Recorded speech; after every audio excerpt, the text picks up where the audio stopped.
네, 구역모임 소공과 제40과 하겠습니다. 224페이지요. 오늘은 개인적으로 집에서 녹음하도록 하겠습니다.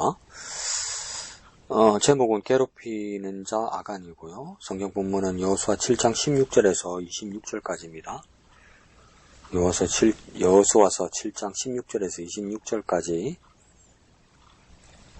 제가 봉독해 올리겠습니다. 이에 여호수아가 아침 일찍이 일어나서 이스라엘을 그의 지파대로 가까이 나오게 하였더니 유다 지파가 뽑혔고, 유다 족속을 가까이 나오게 하였더니 세라 족속이 뽑혔고, 세라 족속의 각 남자를 가까이 나오게 하였더니 삽디가 뽑혔고, 삽디의 가족 각 남자를 가까이 나오게 하였더니 유다 지파 세라의 증손이요 삽디의 손자요 갈미의 아들인 아간이 뽑혔더라. 그러므로 여호수아가 아간에게 이르되 내 아들아 청하노니 이스라엘의 하나님 여호와께 영광을 돌려 그 앞에 자복하고 네가 행한 일을 내게 알게 하라. 그 일에 내게 숨기지 말라 하니 아간이 여호수아에게 대답하여 이르되 참으로 나는 이스라엘의 하나님 여호와께 범죄하여 이러하게 행하였나이다. 내가 노력한 물건 중에 시날산의 아름다운 외투 한 벌과 은 200세겔과 그 무게가 50세겔 되는 금덩이 하나를 보고 탐내어 가져나이다. 보소서. 이제 그 물건을 내 장막 가운데 땅속에 감추었는데 은은 그 밑에 있나이다 하더라. 이에 여호수아가 사자들을 보내매 그의 장막에 달려가 본즉 물건이 그의 장막 안에 감추어져 있는데 은은 그 밑에 있는지라. 그들이 그것을 장막 가운데서 취하여 여호수아와 이스라엘 모든 자손에게 가지고 오매 그들이 그것을 여호와 앞에 쏟아 놓으니라. 여호수아가 이스라엘 모든 사람과 더불어 세라의 아들 아간을 잡고 그 은과 그 외투와 그 금덩이와 그 아들들과 그의 딸들과 그의 소들과 그의 나귀들과 그의 양들과 그의 장막과 그에게 속한 모든 것을 이끌고 아골 골짜기로 가서 여호수아가 이르되 네가 어찌하여 우리를 괴롭게 하였느냐. 여호와께서 오늘 너를 괴롭게 하시리라 하니 온 이스라엘이 그를 돌로 치고 물건들도 돌로 치고 불사르고 그 위에 돌 무더기를 크게 쌓았더니 오늘까지 있더라. 여호와께서 그의 맹렬한 진노를 그치시니 그러므로 그곳 이름을 오늘까지 아골 골짜기라 부르더라. 오늘 제목은 그 아간에 대한 이야기입니다. 이게 여호수아가 지도자가 되고 요단강을 건너고 첫 전투는 여리고성에서 이기고 두 번째 전쟁에서 아이성 전투에서 전쟁을 지게 됩니다. 그 전쟁을 지게 된 원인을 이제 찾게 되는데 그 원인이 된 사람이 아간이다 이렇게 되는 것이죠. 그래서 제목은 괴롭히는 자 아간 이렇게 돼 있고 오늘 중심 구절을 25절을 볼 건데 여기 보면 아간이 이스라엘 사람들을 괴롭게 했고 또 하나님께서 진노하셔서 백성들을 또 괴롭게 하신다면서 괴롭게 이런 말을 계속 반복하거든요. 괴롭다는 말이 무슨 뜻일까? 그래서 오늘 본문 끝에 보면 조금 앞에도 나오고 아골 골짜기로 가서 그 아간과 그 가족과 물건들을 처단하고 아골 골짜기라고 26절에 부른다고 했는데 아골 골짜기, 아골이란 뜻이 말 그대로 괴로움입니다. 괴로움을 증명하고 증거하는 것이죠. 그래서 오늘까지 아골 골짜기라고 부르고 그곳에 있더라 이 말은 뭡니까? 증명한다는 겁니다. 오늘 중심 구절을 보면 그 원리가 아주 간단하게 나옵니다. 25절 일부 상반절만 보면요. 여호수아가 이르되 네가 어찌하여 우리를 괴롭게 하였느냐. 여호와께서 오늘 너를 괴롭게 하시리라 하니 이래서 뭡니까? 먼저 괴롭게 한 자는 아간이고 아간은 이스라엘 백성을 향하여 괴롭게 했고 하나님께서 심판하시는 모습이 괴롭게 하는 것이라고 이야기했죠. 그것은 아간을 향하여 괴롭게 하는 일이 나타나는데요. 괴롭게 하는 것을 하나님 심판하신다 이 말이죠. 근데 그 아골이란 뜻이 아간 이름의 아골이란 뜻이 뭡니까? 그 괴로움이란 뜻이란 말입니다. 근데 여기서는 우리가 또 좀 더 확정하고 또 깊이 생각해 봐야 할 바가 많기는 많습니다. 한 가지만 들더라도 우리 찬송가에도 부름받아 났으니 몸 이렇게 부를 때 마지막 3절에서 아골 골짜기빈들에도 복음 들고 가오리다 이러죠. 그러니까 괴로움은 괴로움으로 끝나는 것이 아니라 아골 골짜기에도 복음을 증거해야 될 우리 사명이 있다는 것도 우리 염두에 두고 있어야 됩니다.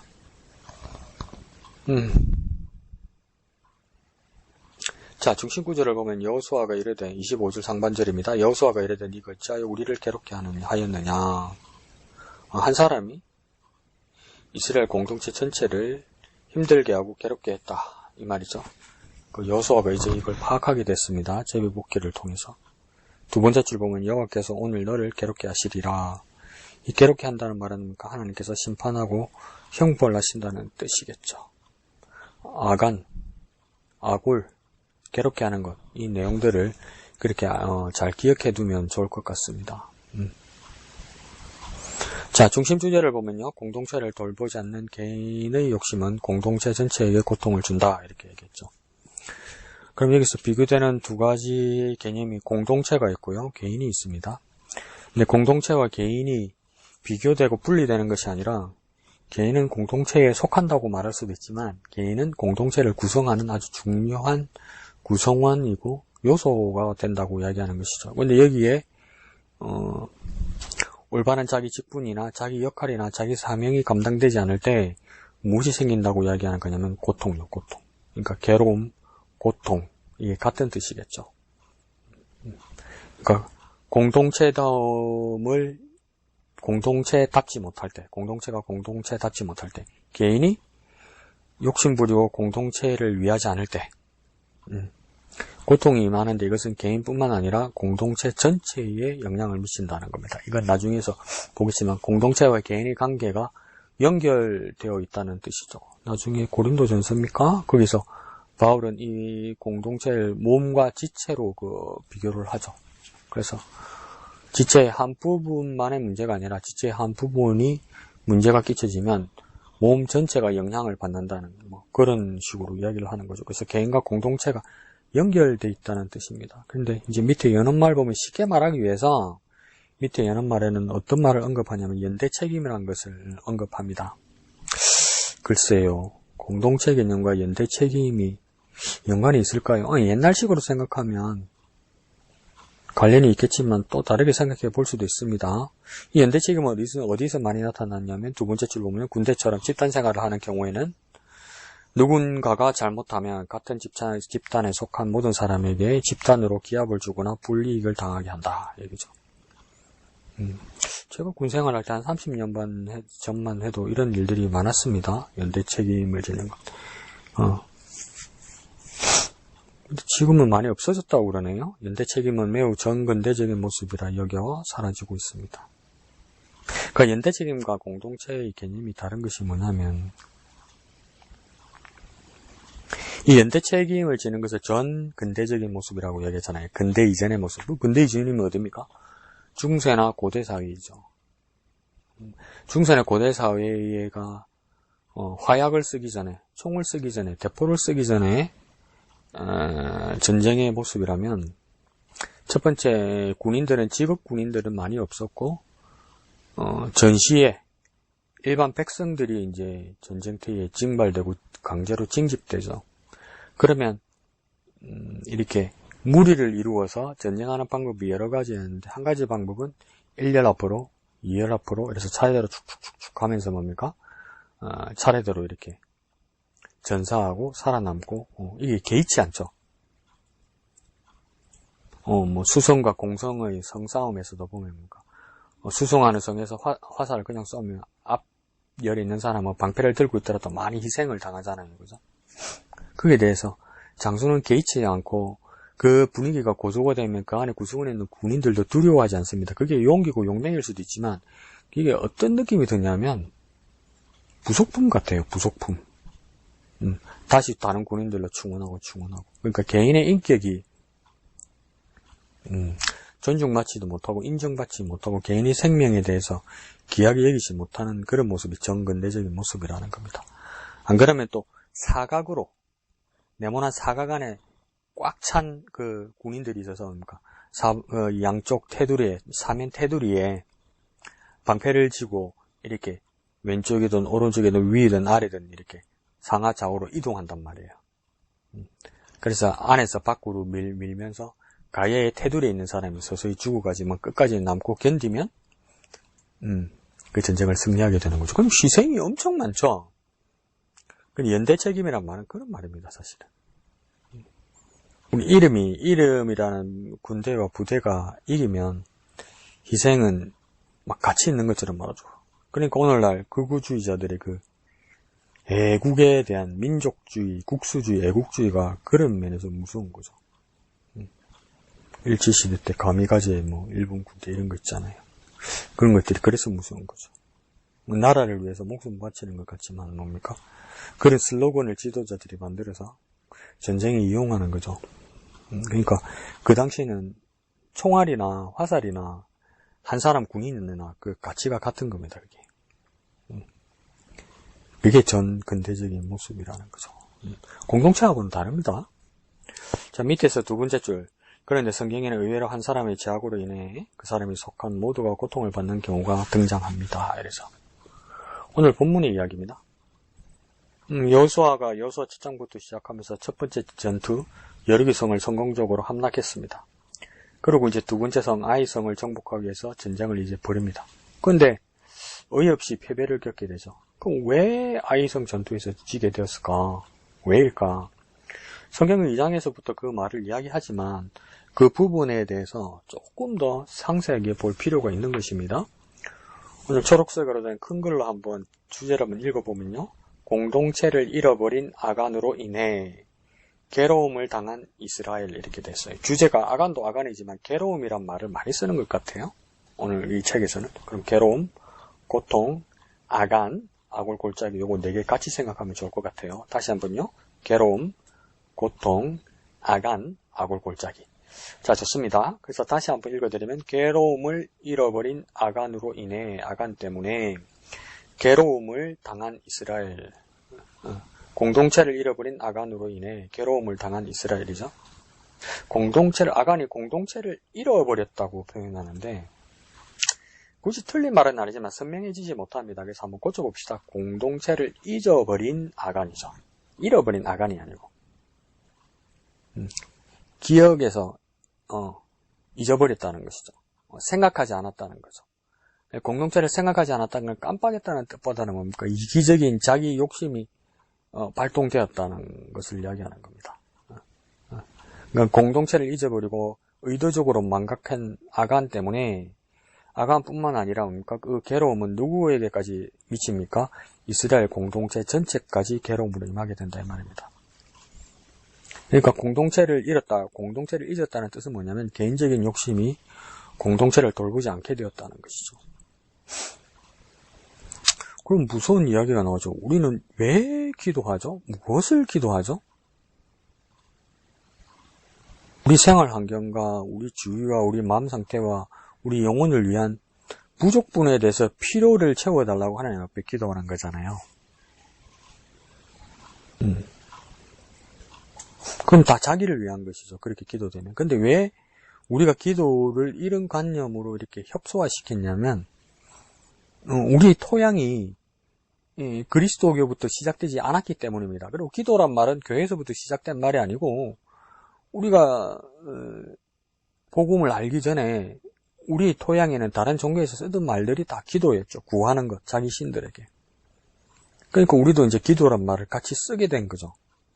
그래서 우리는 하나님께 기도한다. 그럼 하나님께 기도하는 사람은 다른 타종교인들이 하는 기도하고 뭔가 달라야 되는데 우리가 거의 같아졌단 말이에요. 그 내용들이. 그 어디서 문제가 생긴 걸까요? 근데 예수님은 선명하게 말씀해 주셨어요. 너희는 먼저 이래요. 먼저는 제일 처음에는 뭔가 그의 나라와 그의 의를 구하라. 하나님의 나라와 하나님의 의를 구하라.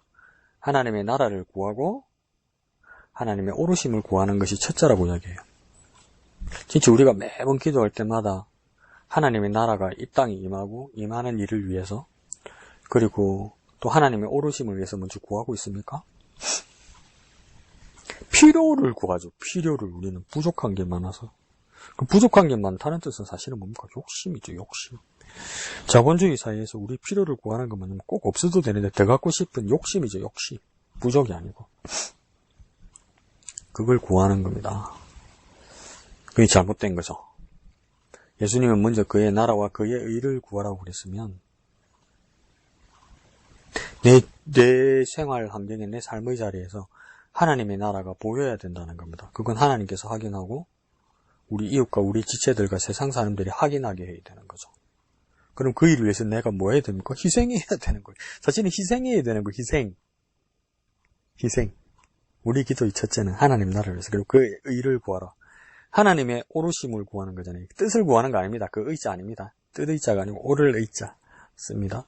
그럼 하나님의 의로우심, 하나님의 선하심을 위해서 우리 뭐가 필요하겠습니까? 내 이기심을 버리고 하나님을 먼저 구하는 이타심이 있어야 돼요. 이타심이. 내 욕심을 버려야 돼요. 우리 기도는 뭐냐면 나를 극복하는 게 우리 기도입니다. 나를 극복하고 하나님의 영광을 위한 것이 우리 첫째 기도가 돼야 돼요. 그런데 우리는 열심히 기도할 때 보면 거기까지는 극복하는 것 같아요. 우리 개인적인 물질적인 욕심은 극복하고 기도하는 것 같아요. 그런데 열심히 기도하다 보면 만족했는데 그 만족의 기도의 내용은 뭡니까? 그것도 열심히 영혼을 위해서 기도해요. 그것도 훌륭하죠. 근데 뭡니까? 내 영혼을 위해서 기도하죠. 그거야 가만히 내 손에 가슴을 얹고 생각해보면 다 욕심입니다. 욕심. 그렇게 영혼의 내못이 채워지면 대부분 우리가 임상적으로 느끼는 그런 사람들의 모습이 뭔지 아십니까? 교만입니다. 교만. 30분 기도한 사람은 1시간 기도한 사람은요. 30분 기도한 사람 비난하고요. 30분 기도한 사람은 15분 기도하는 사람 비난하고요. 15분 기도하는 사람, 기도 안 하는 사람 비난합니다. 이게 기도 많이 할수록 비판하고 비난 많이 합니다. 성경 많이 볼수록 안 보는 사람 비난하고 비판합니다. 왜 그렇습니까? 영적인 충만을 위해서 기도하더라도 그 욕심이 그덕그덕 찼기 때문이죠. 근데 뭡니까? 하나님의 나라와 하나님의 일을 구하는 것이 첫째입니다. 그러니까 나는 겸손해지고 하나님이 부각되고 하나님의 영광을 위해서 기도하는 게 우리 첫째가 되어야 되는 거죠. 근데 그게 왜 사라졌을까요? 우리 삶의 자리에서. 그 남의 종교 따라해서 그래요. 대상만 바뀌고 그 신의라는 대상만 바뀌고 기도를 듣는 신의 대상만 바뀌고 그 내용물은 똑같은 거예요, 여러분. 내용물은 똑같은 거예요. 그 하나님 보실 때 얼마나 그게 더럽고 가증하겠습니까? 불의하고. 그래서 배워야 돼요. 묵상해야 되고 그냥 하면 되는 게 아니에요. 그냥 열심히 하면 되는 게 아니에요. 하나님 내 성의를 받으시겠지. 그 옛날 이야기잖아요. 그건 이제 더 나아져야 되죠. 바뀌어야 되죠. 하나님 내 마음 받아주시겠지. 그리고 하나님의 마음은 어디 있는데요? 내 마음에 있는 게 아니고 말씀에 있는데. 그죠? 배워야 됩니다. 자, 봅시다. 하나님의 아이성 전투에서 이스라엘이 패배한 원인에 대해 이스라엘이 범죄했기 때문이라고 말씀하십니다. 11절에서는 그렇게 말하는데 그 원인에 대해서 이스라엘 사람들은 억울하겠죠. 아이성 전투에서 이스라엘이 패배한 원인이 이스라엘이 범죄했기 때문이라고요? 그럼 이스라엘 공동체 전체가 범죄했기 때문이라고요? 아간 혼자가 아니고요? 근데 하나님 이렇게 지적하셨어요. 그리고 하나님께서는 여리고성을 치기 전에 이스라엘에게 말씀하시기를 여리고성에 있는 모든 것은 하나님께 온전히 바치라 하셨다. 이건 위반이 된 거죠. 여리고성을 치기 전에 여리고성에 있는 모든 것, 그러니까 all, 100% 다, 100% 다 하나님께 바치라고 했어요. 이건 뭘 의미할까요? 이 전쟁은 하나님께 속했다는 것을 믿음으로 행함으로 고백하고 보여주는 거예요. 말뿐만이 아니라 행동으로. 하나님께서 하셨기 때문에 우리 지분이 없다 이렇게 말하는 거예요. 그러니까 우리 지분이 없다고 고백하는 것은 뭡니까? 온전히 하나님께 영광 돌리는 방법입니다. 내가 뭘 했다. 내가 어디에 동참했다. 그래서 이루었다. 이거보다 더 중요한 건 뭡니까? 이 놀라운 일에 대해서 결과와 열매에 대해서 나에겐 지분이 없고 온전히 하나님께서 다 하셨다. 그걸 뭡니까? 행동으로 보이는 겁니다. 이 전쟁에서 뭡니까? 모든 전리품들을 다 태워버리고 다 하나님께 바쳐버리는 건 뭡니까? 이거 다 하나님의 지분이고 하나님께 영광이다 이거죠. 그런데 그 고대 사회에서 전쟁 사회에서 이렇게 하는 일이 없는데 이렇게 하자고 그러니까 일부가 이제 딜레마에 빠진 겁니다. 딜레마에. 하나님께 바친 물건들에는 손대지 말라고 이야기하는 겁니다. 하나님께 바쳤는데 뒤에 빼돌리지 말라는 거. 이거 하나님 이래 놓고 뭡니까? 뒷주머니에 넣지 말라는 거죠. 그 영어로 말하면 don't touch, no touch죠. 이게요, 왜 우리 금맥이나 뭐 재물이 많은 것, 안 그러면 우리에게 행운을 가져다 주는 것, 애들 말로 대박친 것, 이런 것들을 우리 뭐라고 부릅니까? 옛날부터 노다지라고 불렀잖아요. 노다지. 이 노다지란 뜻이 무엇이냐면 이게 오래된 말이 아니고 일제시대, 일제강점기 때 나왔던 말이라고 이야기해요. 근데 이게 뭐냐면 저는 알렌으로 알고 있었는데, 알렌 선교사로 알고 있었는데, 어떤 사람들은 이게 언더우드 선교사 이야기라고 이야기하더라고요. 고종 황제하고 알렌이든지 언더우드든지 고종 황제하고 친분이 아주 많았죠. 그러다 보니까 이 장로교 사람들은 이 사회사업 같은 것도 아주 추진력이 좋았죠. 비즈니스도 잘했죠. 선교도 잘하기도 했지만. 그러니까 고종 황실과 이렇게 관계를 잘 맺어서 어떤 사업권 같은 걸 많이 따냈다고 얘기해요. 그래서 금강채굴권, 어느 지역 금강채굴권을 이 선교사가 따냈는데, 그러면 금강을 이렇게 개발하는데 조선 노동자들이 일을 해야 되잖아요. 그 일을 하다 보면 막 금맥이 보기 너무 눈 돌아가잖아요. 그러면 이 선교사가 뛰어와가지고 그랬다고 합니다. No touch! No touch! 손대지 말라는 거죠. 이거 내 거니까. 그 노타치에서 조선 사람이 드는 게 뭡니까? 노다지입니다. 노다지.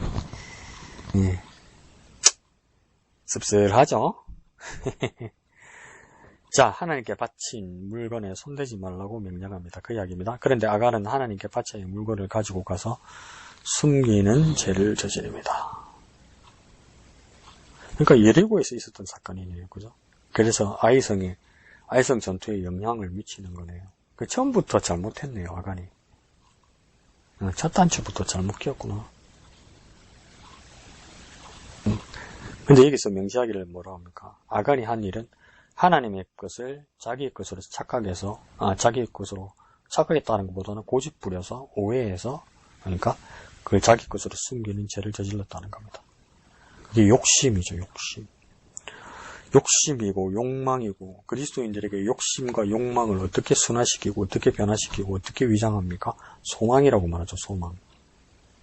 소망하고 욕심하고 어떻게 다릅니까? 말로 정의할 수도 있지만 개인적으로 자기 자신에 대해서 가만히 돌아보면 나옵니다. 이게 내 욕심인지 하나님 앞에서 내 소망인지. 그러니까 마음이 깨끗하고 정직해야 되죠. 하나님께서 이스라엘 백성에게 진노하셨고 아이성 전투에서 패하게 하셨습니다. 하나님이 진노하셨다는 것을 어떻게 증거하셨느냐? 아이성 전투에서 패하게 하셨다는 겁니다. 그런데 이게 아간에게만 하시는 것이 아니라 이스라엘 전체에 했단 말이죠. 그리고 치명적으로 전쟁에서 패배해서 많은 사람들이 희생당하는 그런 일들을 겪었다는 겁니다. 근데 이제 그 다음 단락에서 오늘 책에 나오는 그 다음 단락에서 우리가 알지 못했던 정보를 알게 되는데요. 이거 조금 중요하게 생각해 보면 좋겠어요. 자, 이것은 연구 자료에서 나온 것 같습니다. 자, 보면요. 고고학적 자료들에 의하면 여리고성보다 아이성의 면적이나 인구수로도 더 컸습니다. 다시 말씀드려 볼게요. 우리 생각에는 정탐꾼들의 보고를 보면 오늘이 몇 장입니까?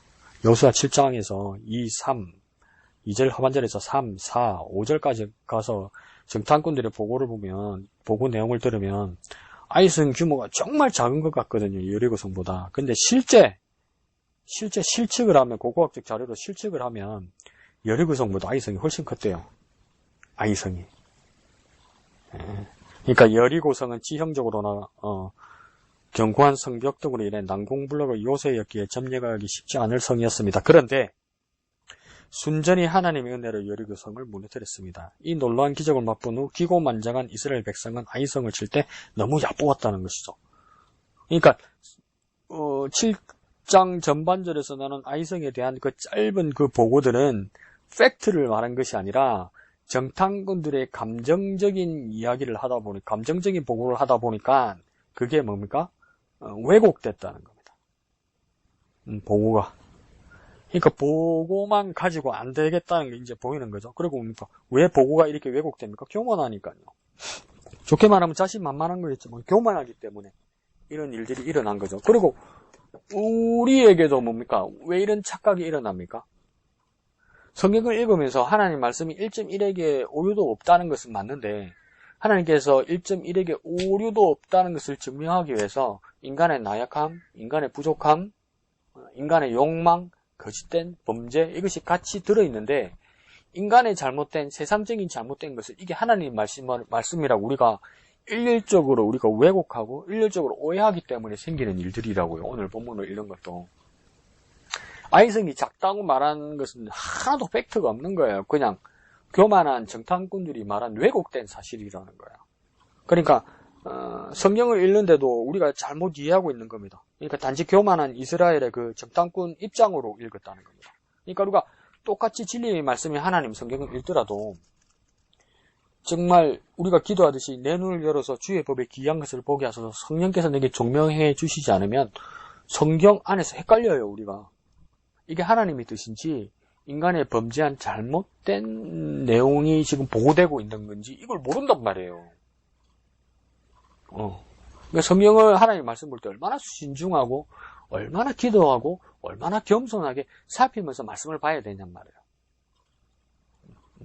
그래서 수도사들 같은 경우에는 하루 종일 기도하고 말씀 보고 노동하고 이게 일평생의 삶인데도 수도원에서는 수도사들이 성경을 읽는 분량을 하루하루 조정합니다. 지나치게 많이 읽지 않게 해요. 그 분량이 중요한 게 아니거든요.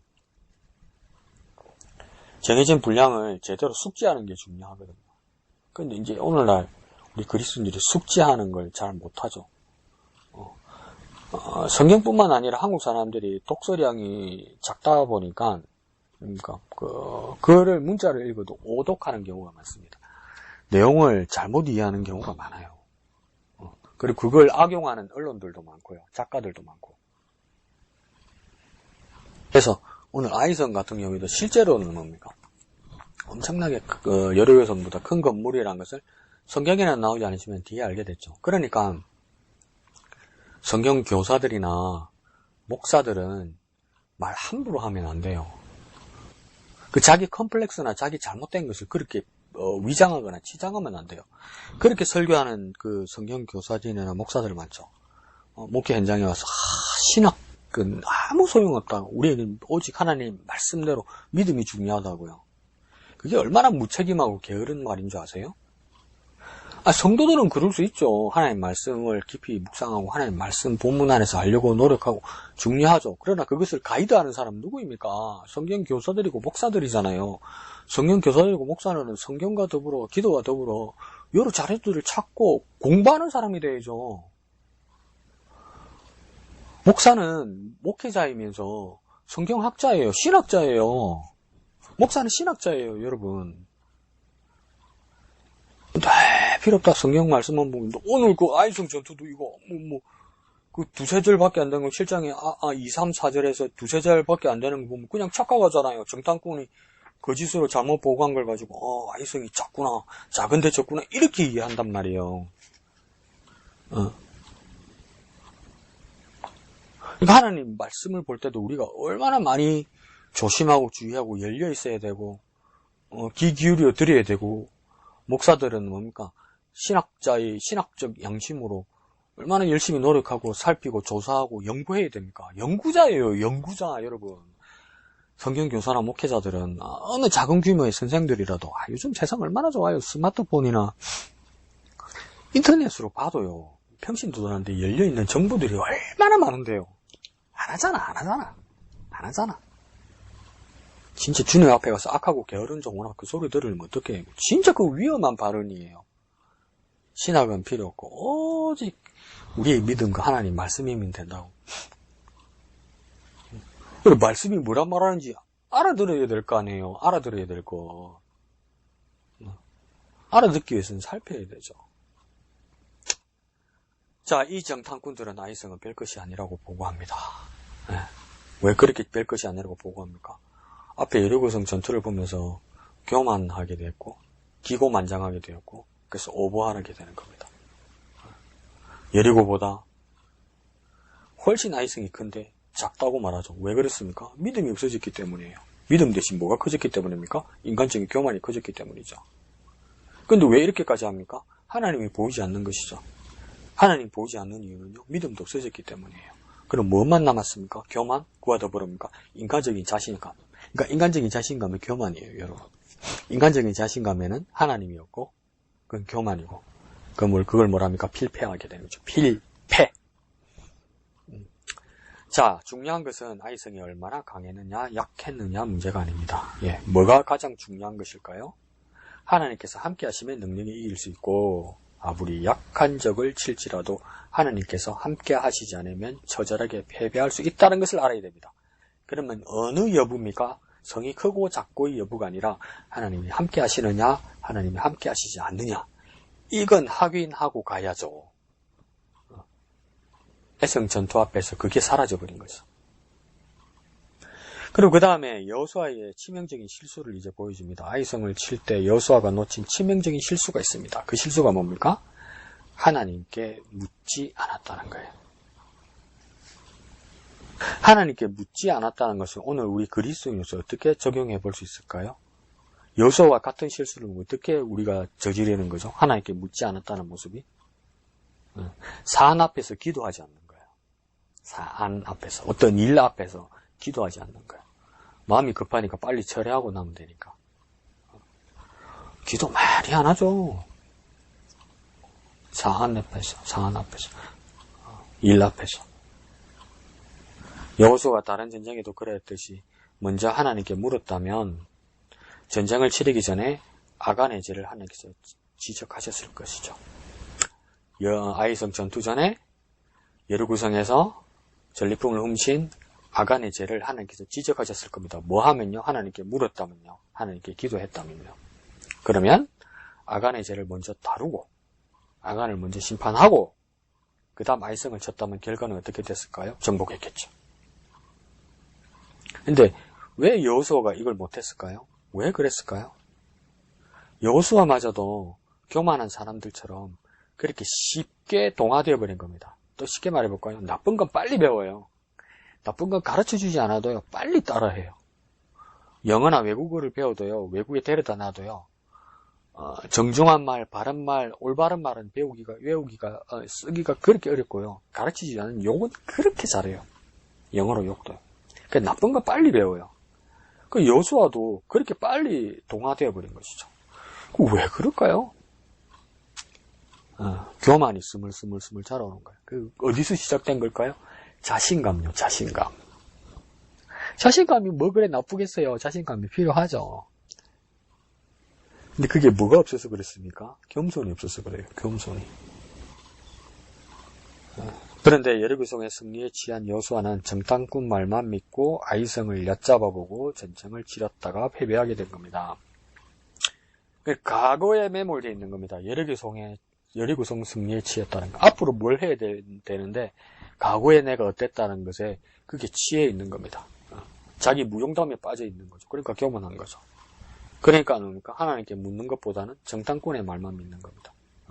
하나님이 빠지고 사람의 말을 믿기 시작하는 거죠. 사람은 내 듣기 좋은 말 할 수 있거든.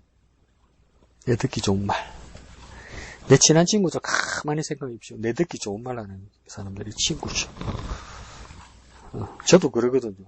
내가 이 말하면 저 사람 기분 나쁘겠다 싶어서 기분 나쁜 말 잘 못하거든요. 친하게 지낼 수는 있어요. 근데 내 마음에도 한구석에 그런 건 있어요. 위태위태하다. 언젠간 갈리겠다 이런 생각이 들어요.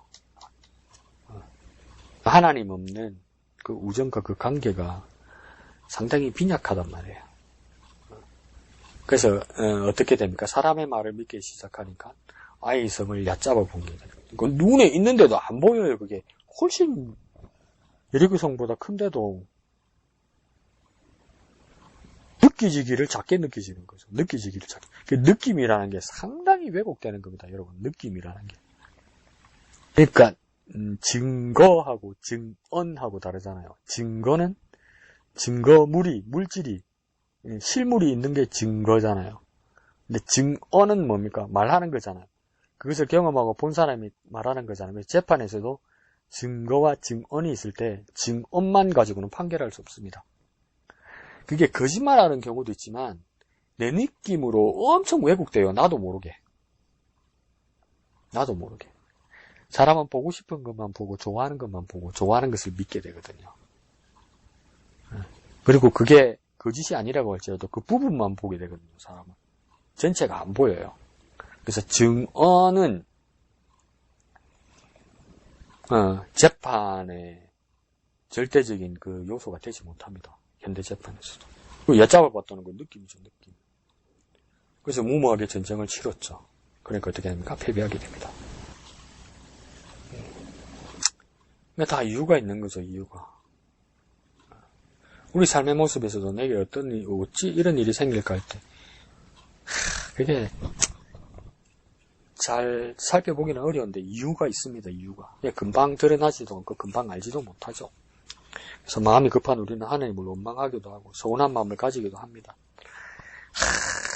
근데 지나고 보면 문제가 보이죠. 근데 그게 시간이 너무 걸리기도 하고 우리가 잘 보지 못하기도 하는 것이 우리의 나약함이고 연약함이고 우리의 한계입니다. 그래서 하나님 깨닫게 하시고 바라보게 하여 주옵소서. 그 하나님께 지혜의 근원이신 하나님께 그렇게 구해야 되죠. 자, 이렇게 이야기합니다. 우리는 큰 일을 앞두고는 하나님께 간절히 기도합니다. 맞죠?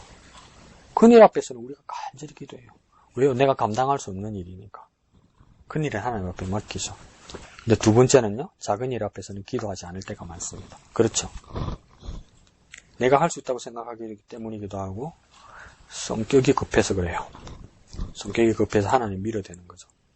그래서 저는 한 가지 더 넣었습니다. 첫 번째는 큰 일을 앞두고는 하나님께 기도하고, 두 번째는 작은 일 앞에서는 기도하지 않고, 세 번째는요, 기도는 해놓고, 실무는 세상 방법으로 풀 때가 있죠. 이럴 때가 더 많아요. 그러니까 세 번째처럼. 진짜 기도는 해요. 믿습니다. 아멘 했어요. 근데 현장에 가서 일할 때는 뭡니까? 세상 방법으로 하는 거예요. 그러면 하나님께 기도한 건 뭐가 됩니까? 하나님은 뭐가 되는 겁니까? 부적이 되는 거죠. 부적. 그리고 하나님은 뭡니까?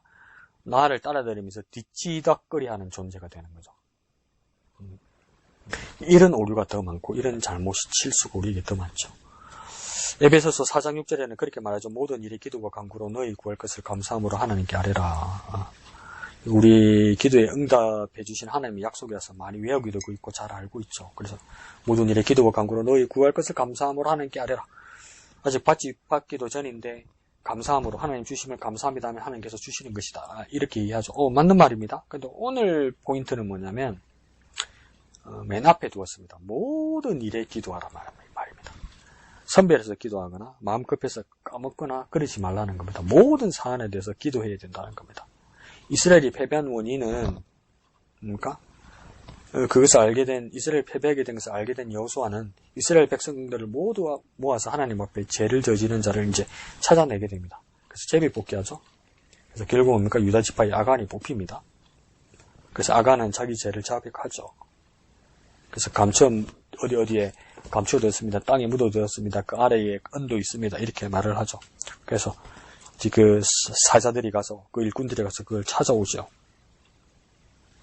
그래서 이들을 가족들과 이 물건들과 아간을 다 데리고 아골 골짜기로 데려가서 돌로 쳐서 채용하고 불태우게 됩니다. 그래서 그러면서 뭐라고 이야기하냐면 아간의 범죄로 말미암아 이스라엘이 괴롭힘을 당했다.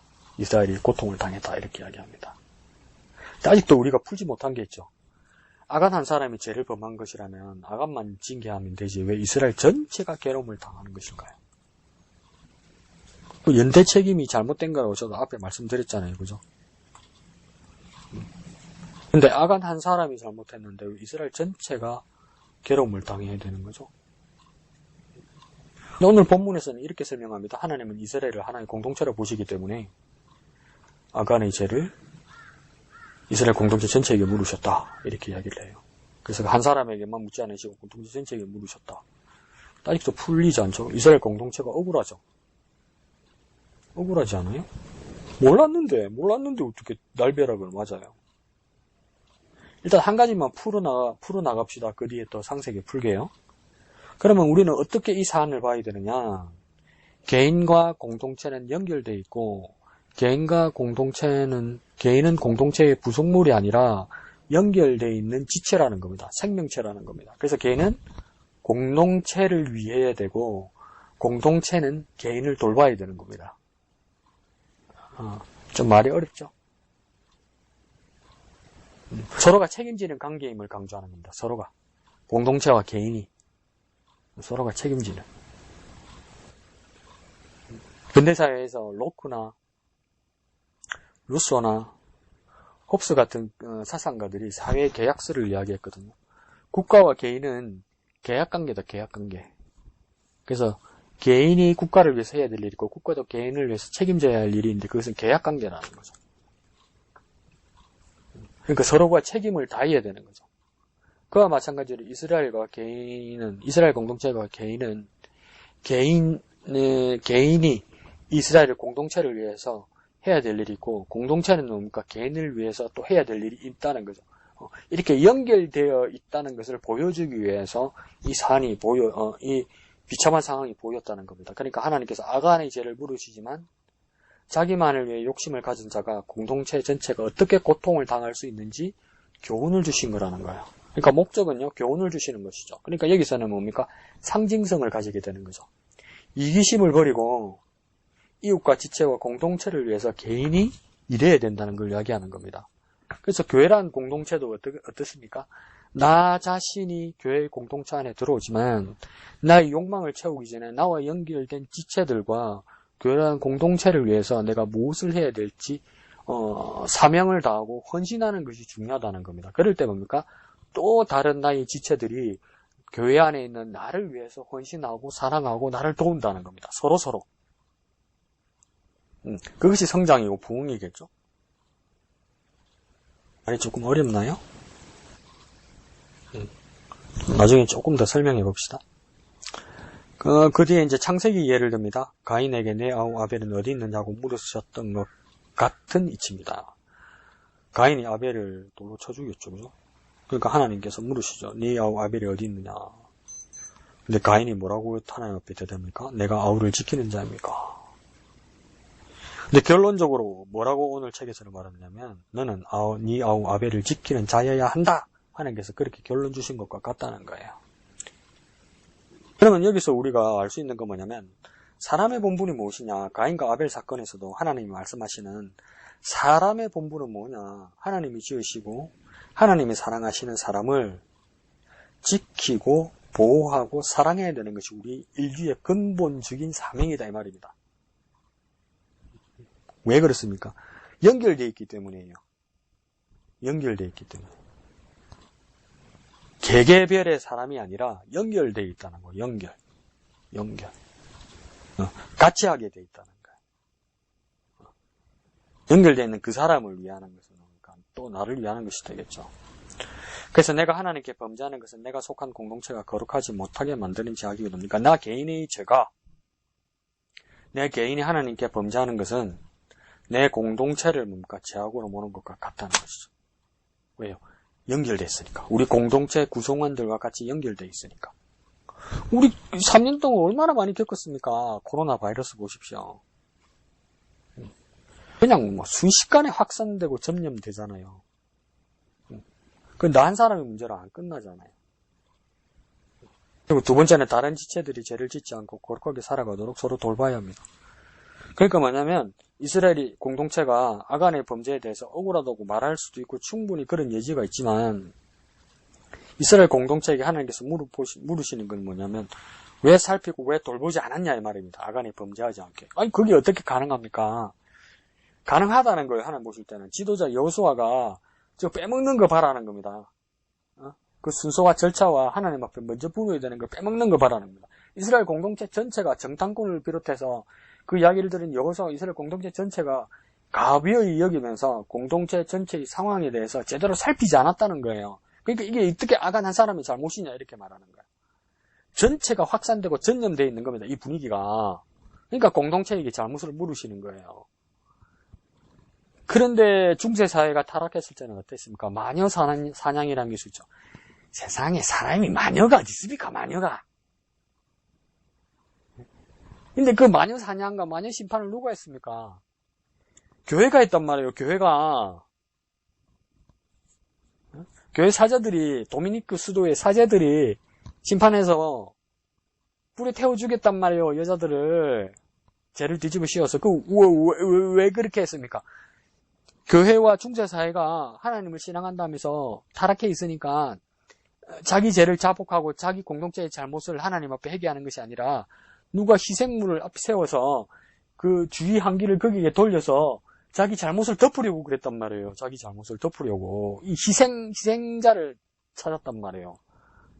그 얼마나 황당한 이야기입니까? 세상에 마녀가 어디 있습니까, 마녀가.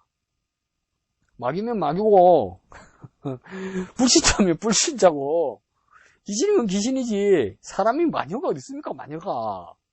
산 사람이. 그 교회가 그 짓을 했다니까요. 공동체가 왜 그랬습니까? 마녀라는 한 사람을 세워서 화형시키고 난 후에 우리 공동체의 제약은 더 이상 없어졌다 이렇게 선언하려고 그러는 거죠. 사실은 공동체 전체가 잘못하고 있던 건데. 진짜 나쁜 인간들이죠.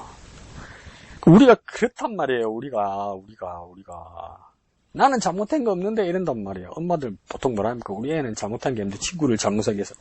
그리고 우리 애는 다른 애의 친구 아닙니까? 네? 이거 참 그런 이야기를 하는 겁니다. 그래서 여러분 신기하지만 여러분 저와 여러분이 지금 21세기에 성경을 보는 눈이 있잖아요. 그게 22세기에는 또 다른 진리가 다른 눈으로 발견될 수 있어요. 여러분 지금 하나님의 말씀과 진리가 확정되고 우리가 제대로 알고 있는 것 같죠. 우리 일부만 아는 겁니다. 일부만.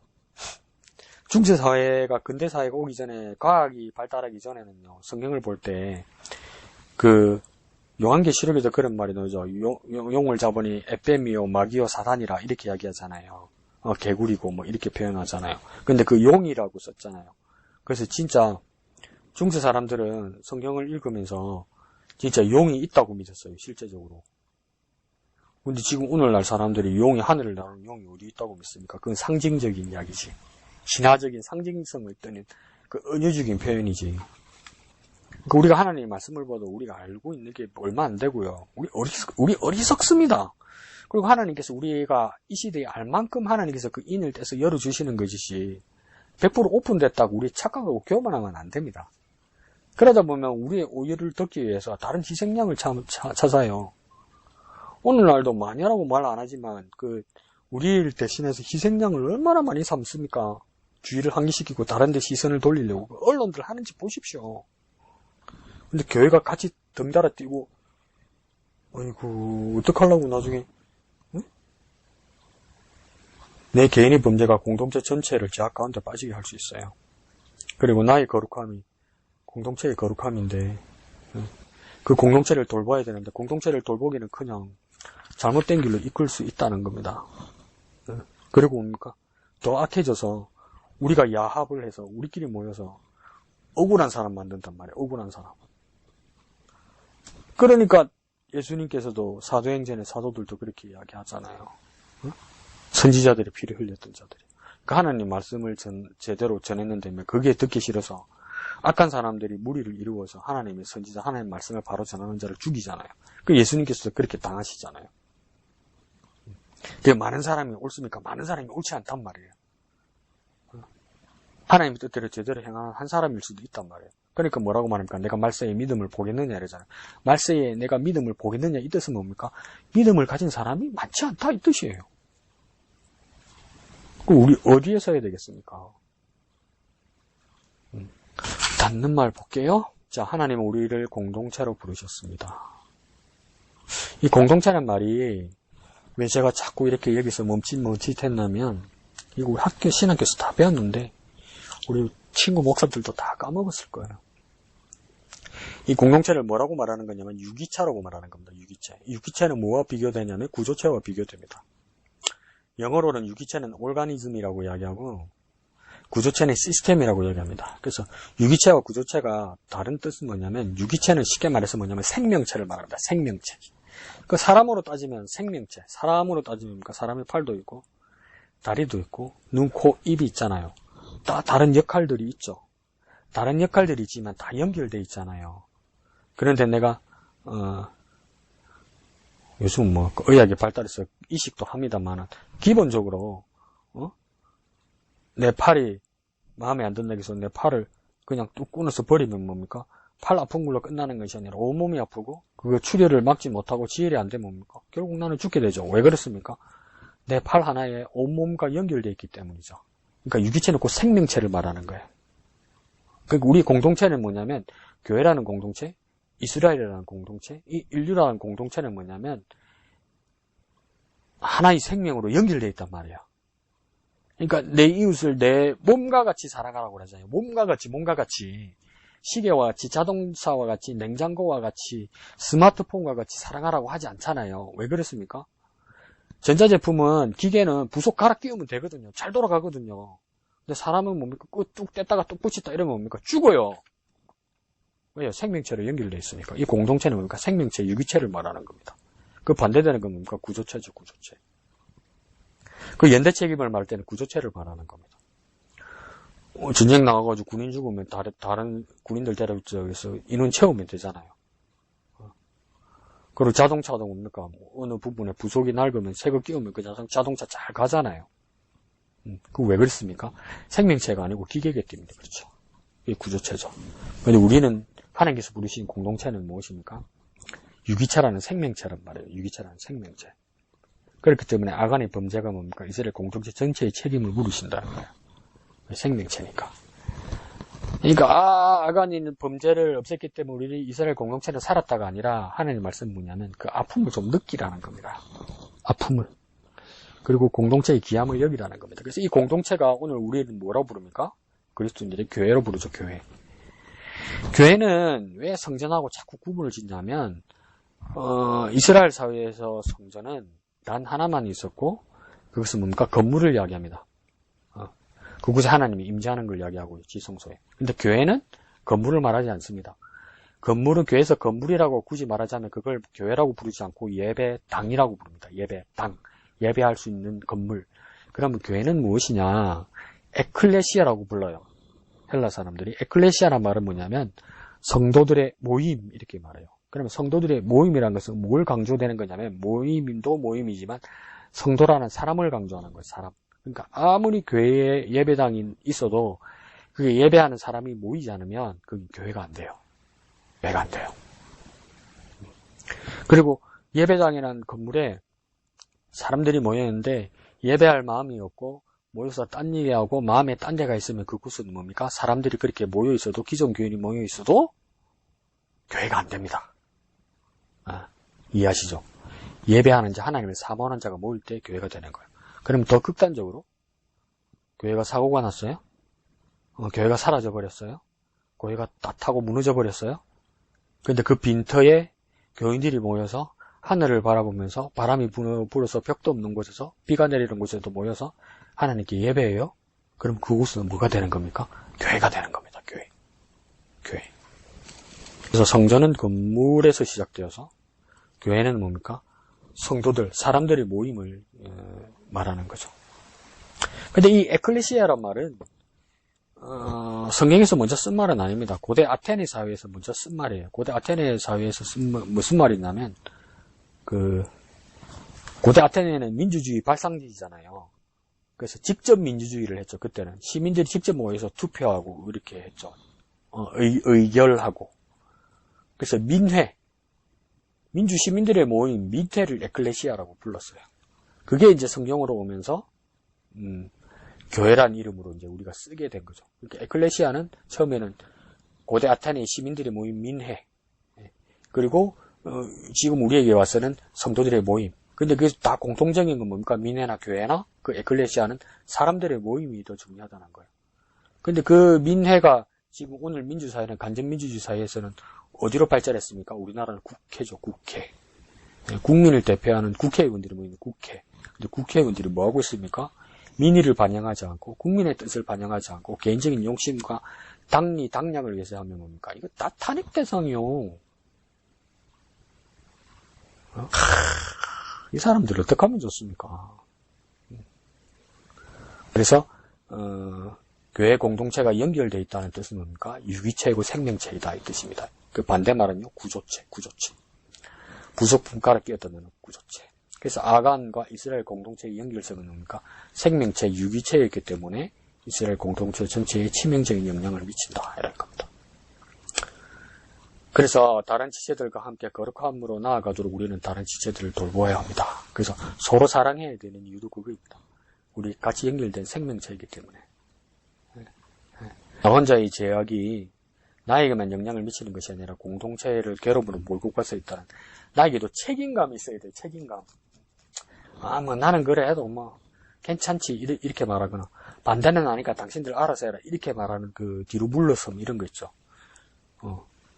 그렇게 말하면 안 된다는 겁니다. 책임지는 삶, 정결하게 나의 자신을 여미는 삶, 공동체와 함께하는 삶, 이것이 교회와 교인의 삶입니다. 그런 모습을 나중에 바울은 에베소서나 골로새서에서 그렇게 하죠. 예수 그리스도가 교회의 머리가 되시고 우리는 그 지체들이 되어가는 거죠. 그래서 로마서입니까? 그래죠. 그리스도 안에서 한 몸을 이루며 서로의 지체들이 되어가느니라, 이렇게 얘기하잖아요. 여기서도 잘 얘기해야 돼요. 그리스도 안에서 한 몸을 이루어가며 서로의 지체들이 되어간다잖아요. 한 몸을 이루며 지체들이 되어가는 거예요. 그러면 몸은 몇 개입니까? 하나예요. 하나. 그리고 지체는요, 여럿이죠. 무슨 말인지 이해갑니까? 나라는 한 사람이 교회란 말이에요.